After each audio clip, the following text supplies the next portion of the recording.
বকেয়া ডিএর দাবিতে কর্মবিরতি আজ দ্বিতীয় দিন।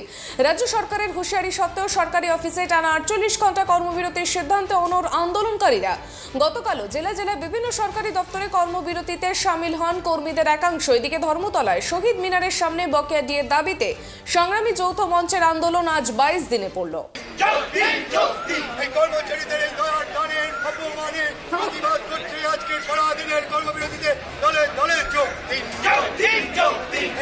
রাজ্য সরকারের 3% ডিএ বাড়ানোর প্রতিবাদে মঙ্গলবার হাইকোর্টের মূল ফটকের সামনে বিক্ষোভ দেখাচ্ছেন হাইকোর্ট কর্মচারী সমিতি। এই বিক্ষোভ কর্মসূচিতে সামিল হয়েছেন হাইকোর্টের সমস্ত কর্মীরা। 3% মহার্ঘ ভাতা বাড়ানোর প্রতিবাদে হাইকোর্টে কর্মরত রাজ্য সরকারি কর্মচারীদের যৌথ সংগ্রামী মঞ্চ মঙ্গলবার বিক্ষোভ কর্মসূচি ও কর্মবিরতি দেখায়। রাজ্য সরকারের বকেয়া ডিএ না মেটালে আরো বৃহত্তর আন্দোলনে যাওয়ার হুমকি হাইকোর্টে কর্মরত সমস্ত রাজ্য সরকারি কর্মচারীদের।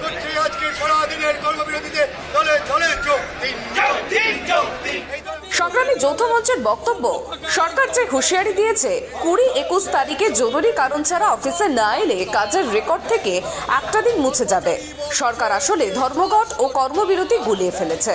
কর্মবিরতি মানে অফিসে হাজিরা দিয়ে কাজ না করা। আমরা ধর্মঘট করছি না, অফিসে হাজিরা দিয়ে পেন ডাউন রাখছি।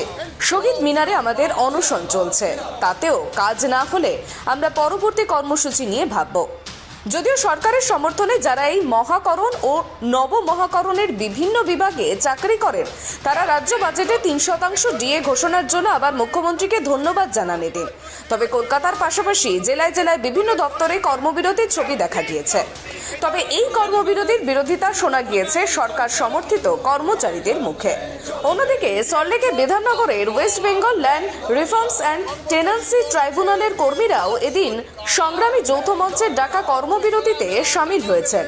সংগ্রামী যৌথ মঞ্চের সমর্থনে যারা এই কর্মবিরতিতে অংশ নিয়েছেন তাদের বক্তব্য, হাইকোর্ট বলছে ডিএ পাওয়া সরকারি কর্মীদের অধিকার, অথচ 38% ডিএ বকেয়া তা নিয়ে সরকার কিছুই ভাবছে না।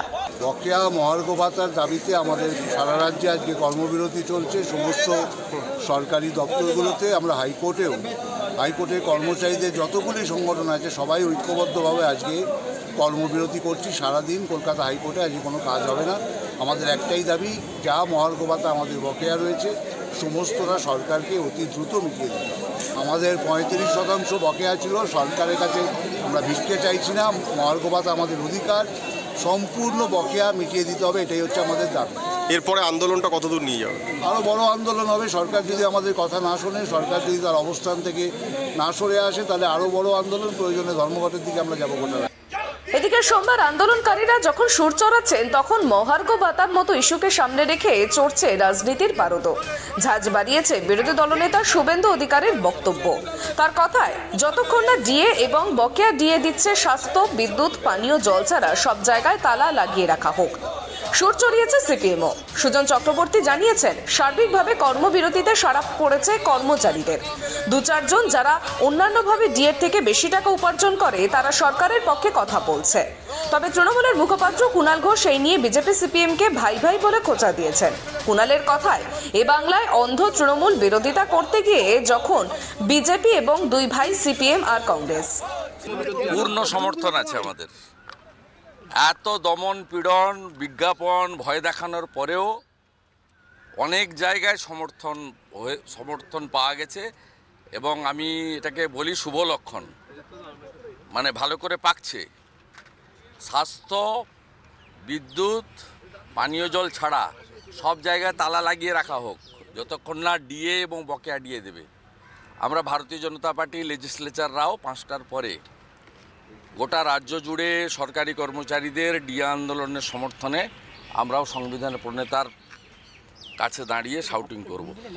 যদিও বিজেপির সর্বভারতীয় সহসভাপতি দিলীপ ঘোষের কথায় পেন ডাউন করে একটা সংকেত দিয়েছেন, অনেক জায়গায় যেতে পারেন তারা সরকারের ক্ষমতা নিয়ে আটকানোর, কারণ সরকারকে কেউ ভয় পায় না, সরকার নিজের পায়ে দাঁড়াতেও পারছে না। দেখুন, আমরা তাদের আন্দোলনকে সমর্থন করি, কারণ সরকারি কর্মচারীদের ডিএ পাওয়ার অধিকার আছে, এটা কোর্টও স্বীকার করেছেন। সারা ভারতবর্ষের সব সরকার দিচ্ছে, কেন্দ্র সরকার দিচ্ছে 35, 38, 40, 42%, কিন্তু পশ্চিমবঙ্গ সরকার 3% দিয়ে দায়িত্ব শেষ করে নিচ্ছেন। এটা কেন হচ্ছে? তার জন্য তাদের অধিকার আছে আন্দোলন করার। আর যারা সরকারে আছেন তারাও তো কম আন্দোলন করেনি, তারা বারবার বন্ধ রেখেছেন, এখনও তারা বন্ধ রাখেননি। তো সেই জন্য তারা আন্দোলনটা কোন পর্যায়ে নিয়ে যাবেন সেটা তাদের হাতে। সেই পর্যায়ে না যাক, যাতে জনজীবন স্তব্ধ হয়, সাধারণ মানুষ পরিষেবা থেকে বঞ্চিত হয়, এই জায়গায় আন্দোলন না যাক, সেই দায়িত্বটা রাজ্য সরকারকে নিতে হবে। তারা দায়িত্ব পালন করছেন না বলে এরকম পরিস্থিতি তৈরি হচ্ছে। এখন আন্দোলনের পরিস্থিতি কোথায় যায় আমরা জানি না। আমরা সিঙ্গুর আন্দোলন দেখেছি, টাটার ফ্যাক্টরি বন্ধ হয়েছে, হাইওয়ে জাম হয়েছে। সেটা কি দেশের স্বার্থে হয়েছিল? কারখানা বন্ধ, আজ হাজার হাজার লোক চাকরি পেত। তো সবে তারা একটা সংকেত দিয়েছেন পেন ডাউন করে, অনেক জায়গায় যেতে পারেন। কে আটকাবে? সরকারের ক্ষমতা নেই আটকাবার, কারণ সরকারকে কেউ ভয় পায় না, সরকার নিজের পায়ে দাঁড়াতে পারছে না। তো সেই জন্য চমকে ধমকে কর্মচারীদের ভয় দেখিয়ে তো কাজ করাতে পারবেন না। তাদের সঙ্গে কথা বলতে হবে আর একটা রাস্তা বার করতে হবে। যদিও শুভেন্দু অধিকারী দাবি করেছেন, বিজেপি যে সমস্ত রাজ্যে ক্ষমতায় আসছে সেখানে 30 থেকে 35% ডিএ দেওয়া হয়। ভোটের আগে ডিএ ইস্যু নিয়ে বিরোধীদের কাছে পৌষ মাসের সমান, তবে শাসক দলের কাছে কি তা সময়ই বলবে। Bureau report, tribe TV.